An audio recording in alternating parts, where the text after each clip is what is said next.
नमस्कार जी। मैं बीएन फिर एक बार आप लोगों का दरबार। दर्शक, एक नए शोध से मानव भ्रूण विकास के बारे में नई जानकारी सामने आया है, जिसमें दिखाया गया है कि बीएमपी सिग्नल के संपर्क की अवधि गैस्ट्रुलेशन के दौरान कोशिका के भाग्यों का निर्धारण करने में महत्वपूर्ण है तथा पुनर्योजी चिकित्सा में इसकी संभावित अनुप्रयोग भी है। और यह बार्मा फ्लेस के नेतृत्व में राइस यूनिवर्सिटी की एक शोध टीम ने मानव भ्रूण विकास को संचालित करने वाली तंतु की हमारी समझ को आगे बढ़ाया है। उनके निष्कर्ष हाल ही में वैज्ञानिक पत्रिका सेल सिस्टम्स में प्रकाशित हुए थे।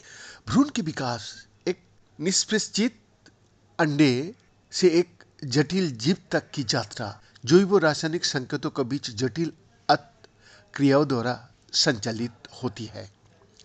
लेकिन कोशिकाएं इन संकेतों की व्याख्या करके महत्वपूर्ण विकासात्मक निर्णय कैसे लेती है, इसके पीछे के तंत्र अभी तक समझ से परे है। बायोसाइंसेस और बायो इंजीनियरिंग के एसोसिएट प्रोफेसर बार्मा फ्लेस ने कहा, हमारा शोध पत्र एक मूलभूत प्रश्न को संबोधित करता है और इन निर्णयों को एक साथ कई मार्गों द्वारा कैसे नियंत्रित किया जाता है ये दिखाता है।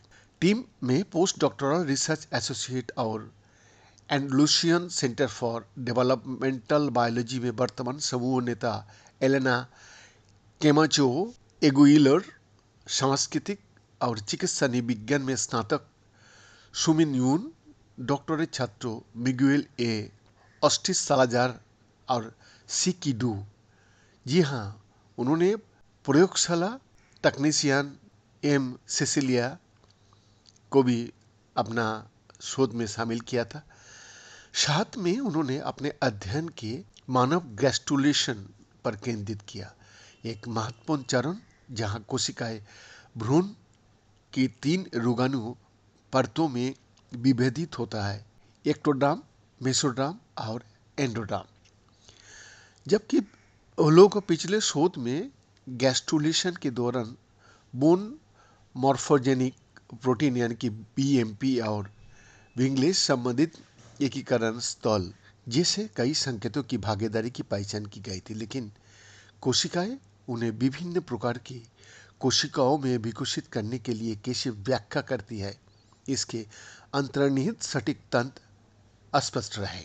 इसका उत्तर खोजने के लिए शोधकर्ताओं ने मानव प्लुरिपोटेंट स्टेम सेल की और रुख किया, जो गैस्ट्रुलेशन से ठीक पहले कोशिकाओं की स्थिति की नकल करता है।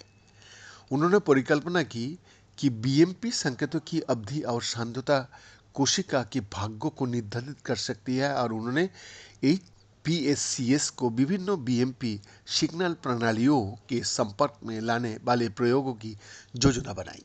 पिछली मान्यताओं के विपरीत अध्ययन से पता चला कि बीएमपी सिग्नल एक्सपोजर की अवधि इसकी ताकत की बजाय कोशिका के भाग्यों को निर्धारित करने में महत्वपूर्ण भूमिका निभाती है।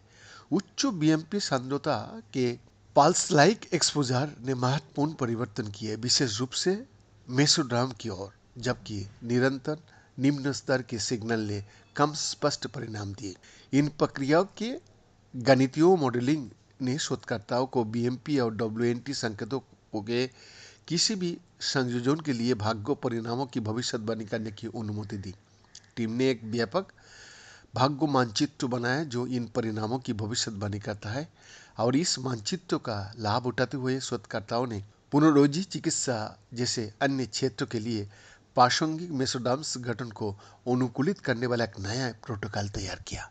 बीएम का एक्सक्लूसिव रिपोर्ट।